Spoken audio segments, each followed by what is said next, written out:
یوسف، میں نے بہت جلدی میں ایک مختصر سا انٹرو دیا. آپ تو بہت گہری نگاہ رکھتے ہیں پاکستان کی معیشت کے اوپر بھی, اور اب پولیٹیکل انسٹیبلٹی ہوگی تو وہ ظاہر ہے کہ دونوں چیزیں ایک دوسرے کے ساتھ جو ہے لازم و ملزوم ہیں, یعنی کہ سیاست اور معیشت. تو آپ کو کیا لگتا ہے سر, اس وقت پاکستان کے واقعی کیا ہم دیوالیہ ہونے والے ہیں, یا ہم بچ گئے ہیں, ہوئے نہیں ہیں, ہو سکتے ہیں؟ اصل صورتحال ہے کیا, پکچر ہے کیا آپ کے سامنے؟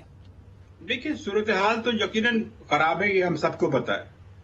لیکن سب سے بڑی بات یہ ہے کہ ہمیں کرنا کیا ہے. خان صاحب کرٹیسائز تو کرتے ہیں, یہ نہیں بتاتے کہ وہ کیا کریں گے.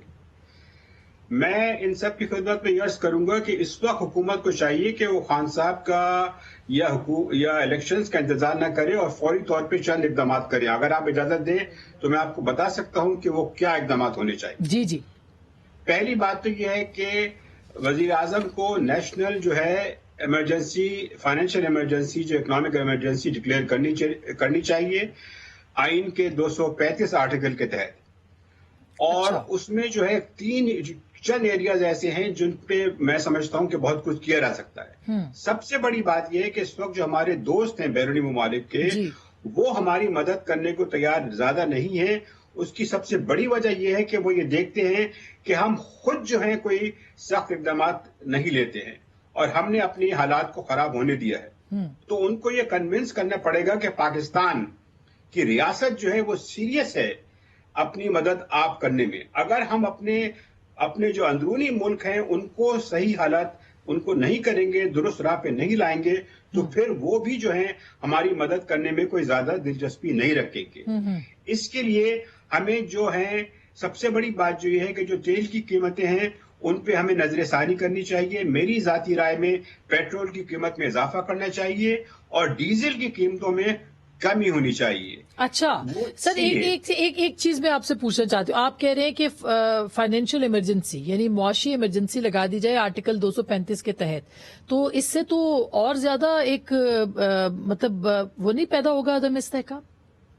نہیں, عدم استحکام کیوں پیدا ہوگا؟ جب میں نے کچھ 5 مہینے پہلے کہا تھا کہ تو مجھے جواب یہ دیا گیا تھا کہ ہمارے جو بانڈ کی ییلڈز ہیں وہ 30% پہ چلی جائیں گی. اس وقت 13% پہ تھی, آج 40% سے اوپر چلی گئی ہیں. تو آپ بیرونی جو دنیا ہے مارکیٹس کو آپ فریب نہیں دے سکتے. سر, لوگوں کی سمجھ کے لیے معاشی ایمرجنسی میں کیا ہوتا ہے؟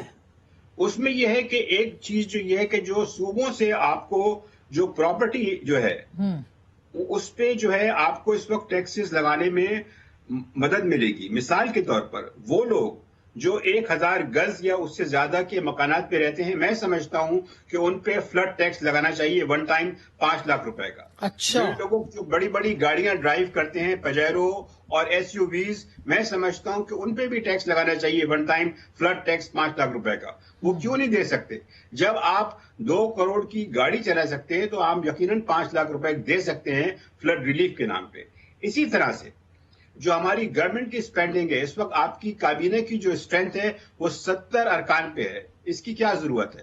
تو میں سمجھتا ہوں کہ گورنمنٹ کو اپنے خرچے کم کر کے لوگوں کو یہ بتانا چاہیے کہ ہم بھی ریاست کے اعلیٰ ترین حکام جو ہیں وہ اپنے جو قربانی دینے کو تیار ہیں. میں سمجھتا ہوں کہ گورنمنٹ کے اخراجات میں جس میں ڈیفنس بھی شامل ہے 200 ارب روپے کی کٹوتی. سر دو سوال اس پہ ہیں. ایک تو فائنینشیل ایمرجنسی میں آپ کو ڈالر جو ہیں, ڈالر اکاؤنٹس وغیرہ, وہ بھی میرا خیال ہے اس کے اوپر بھی نظر رکھنی پڑتی ہے. اور دوسرا یہ ہے کہ ڈالر کی جو پرواز ہے اس وقت بینکوں کی طرف سے آپ دیکھیں نا, اتنی اسپیکولیشن ہے اور اس کو کوئی دیکھنے والا نہیں ہے. تو حکومتی لوگ مان بھی رہے ہیں, تسلیم بھی کر رہے ہیں کہ بینکوں کو کوئی نہیں پوچھ رہا. تو کیا آپ کے خیال میں وہ زیادہ میں اس سے اتفاق نہیں کرتا. اچھا, یہ بات دراصل یہ ہے کہ یہ ناسمجھی کی بات ہے. جب آپ کی بنیادی جو فنڈامنٹلز کہتے ہیں وہ کمزور ہوتے ہیں تو پھر آپ کی جو کرنسی ہے اس پہ زور پڑتا ہے. ضرورت اس بات کی ہے کہ آپ جو فنڈامنٹل چیزیں ہیں ان کو کنٹرول کریں. وہ کیا ہیں؟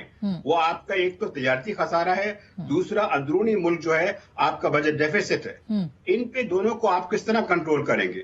وہ اس طرح سے کریں گے کہ آپ اپنا جو پیٹرول کا کنزمپشن ہے اس کو کم کریں.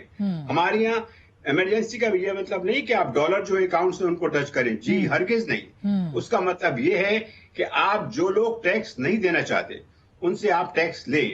وہ لوگ خاص طور پہ جو ہماری تاجر برادری ہے, میں سمجھتا ہوں کہ ان کو دکانیں جو ہیں اپنے کمرشل اسٹیبلشمنٹس بند کر دینے چاہیے 6 بجے شام کو. یہ